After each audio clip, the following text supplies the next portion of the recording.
بسم اللہ الرحمن الرحیم۔ السلام علیکم دوستو ریئل اسٹوریز میں ہم آپ کو خوش آمدید کہتے ہیں۔ دوستو آج ہم ایک اور نئی ریئل اسٹوری کے ساتھ حاضر ہیں۔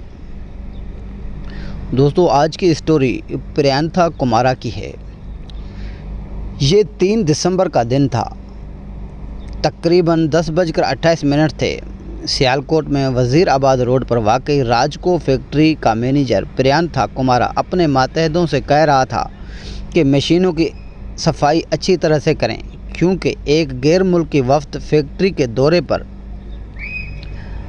آ رہا ہے۔ پریانتھا کے ڈسپلن اور کام لینے کی وجہ سے فیکٹری کے بعد ملازمین اس سے پہلے ہی ناراض تھے۔ اچانک پریانتھا کو ایک مشین پر اسٹیکر نظر آیا تو اس نے وہ اسٹیکر اتار کر پھینک دیا۔ اس پر کچھ لڑکے اشتعال میں آ اور اس سے کہنے لگے کہ اسٹیکر پر مقدس اسلامی تحریر لکھی تھی، تم نے ہمارے مذہب کی توہین کی۔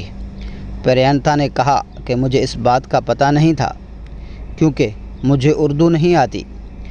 اسی بحث کے دوران ان میں سے کچھ لڑکوں نے ہجوم اکٹھا کر لیا۔ ہجوم میں سے آوازیں اٹھنے لگیں، یہ گستاخ ہے، اس کی سزا موت ہے۔ ہجوم مشتعل ہونا شروع ہو گیا اور پریانتھا کمار کو فیکٹری کے اندر ہی تشدد کا نشانہ بنانا شروع کر دیا گیا۔ فیکٹری کے 4 ملازمین آگے بڑھے۔ انہوں نے مشتعل ہجوم کو سمجھانے کی کوشش کی، مگر وہ لوگ ان کی بات سننے کو تیار نہیں تھے۔ اسی دوران کسی نہ کسی طرح وہ چاروں پریانتھا کو فیکٹری میں کسی محفوظ مقام پر لے جانے کی کوشش کرتے رہے اور ساتھ ہی پولیس کو بار بار فون کر کے مدد طلب کرتے رہے۔ وہ پریانتھا کو کبھی ایک دفتر اور کبھی دوسرے دفتر میں چھپانے کی کوشش کرتے رہے، مگر مشتعل ہجوم کے سامنے ان کی ایک نہیں چلی۔ اس دوران چاروں نے مشورہ کیا کہ پریانتھا کو کسی طرح چھت پر پہنچا دیا جائے تو شاید وہ بچ جائے۔ عینی شاہدین یہ نہیں بتا سکے کہ کتنے ساتھی پریانتھا کو چھت پر لے گئے تھے، مگر وہ بتاتے ہیں کہ کسی نہ کسی طرح اس کو چھت پر پہنچا دیا گیا۔ مگر بدقسمتی سے صورتحال یہ تھی کہ اس وقت فیکٹری میں صرف وہ 4 ہی تھے جو کہ پریانتھا کی جان بچانا چاہتے تھے۔ کچھ تو بالکل خاموش تماشائی بن چکے تھے اور باقی لوگ پریانتھا کی جان کے در پر تھے۔ پریانتھا کا اوپر چھت پر ہونا بھی خفیہ نہ رہ سکا اور مشتعل ہجوم چھت پر پہنچ گیا۔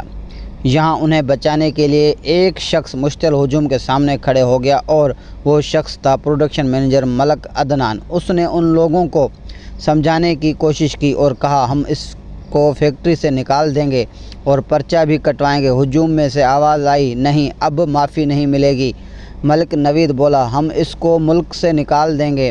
اس نے ہر ممکن طریقے سے معاملہ سلجھانے کی کوشش کی، لیکن کچھ لوگ مسلسل پریانتھا کمار کو مارنے پر تلے ہوئے تھے اور باقی ہجوم ان کے ہاں میں ہاں ملا رہا تھا۔ مقامی ذرائع ابلاغ سے بات کرتے ہوئے ملک عدنان نے کہا کہ وہ انسانیت کی خاطر اپنے ساتھی کو بچانا چاہتے تھے اور اسی لیے وہ پریانتھا کمار کے سامنے دیوار بن گئے۔ شور اٹھنے پر جب میں وہاں پہنچا تو 40-50 افراد ان کے جانب اوپر آ رہے تھے۔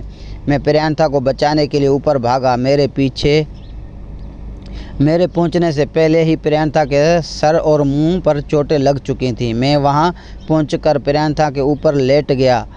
میں بھی تشدد کا شکار ہوا، مگر مشتعل لوگ اس وقت پریانتھا کو گھسیٹ کر لے گئے۔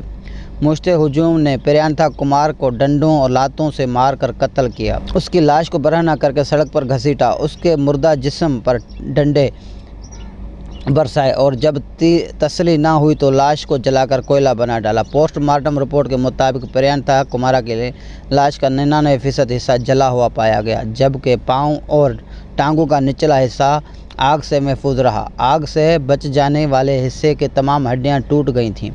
موت بھی سر کی ہڈی اور جبڑوں کی ہڈیاں ٹوٹنے سے واقع ہوئی۔